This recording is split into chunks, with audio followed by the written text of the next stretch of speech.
All right, let's get right into it. Today, we're talking about something pretty wild. The idea of taking a very old, very physical asset, rough diamonds, and plugging them straight into the super fast digital world of crypto. We're going to break down how a project called KimberLite is trying to do just that. This whole thing really gets at a core problem in finance. On one hand, you've got digital assets. They're exciting, they're innovative, but man, can they be volatile. On the other hand, you have physical assets, things like gold, or in this case, diamonds, which have always been seen as these stable stores of value. So the big question is, can you mash them together and get the best of both worlds? And to figure that out, we're going to zero in on one specific asset class: rough, uncut diamonds. Now, we're not just talking about a niche market here. We're talking about a massive industry that's been historically, well, kind of locked up. Just look at that number for a second. $101 billion. Yeah, according to our sources, that's the ballpark value of the rough diamond market. It's this huge pool of wealth that most people, the average investor, have never really been able to get a piece of.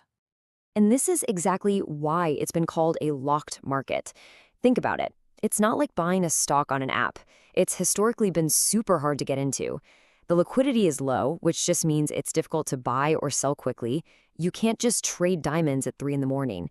And the whole process can be really slow and, frankly, not very transparent. So how do you fix all that? Well, this is where the tech comes in to save the day, so to speak. The big idea here is something called tokenization.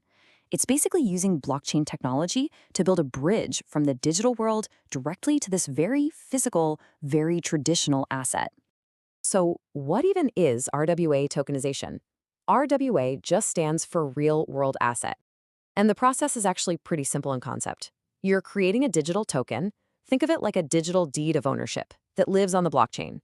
And that token represents your ownership of a real physical thing, like an uncut diamond sitting in a vault somewhere. Okay, so let's walk through how this actually works. First, a real physical diamond gets bought and put into a secure vault. Simple enough. Then its ownership gets digitized or tokenized using these things called smart contracts, which are basically secure, self-executing digital agreements. That process creates these new digital assets called e-diamonds, or even tiny fractional pieces called e-carats. And boom, the final step. These tokens can now be bought and sold on a marketplace. You've just turned a rock into a liquid digital asset.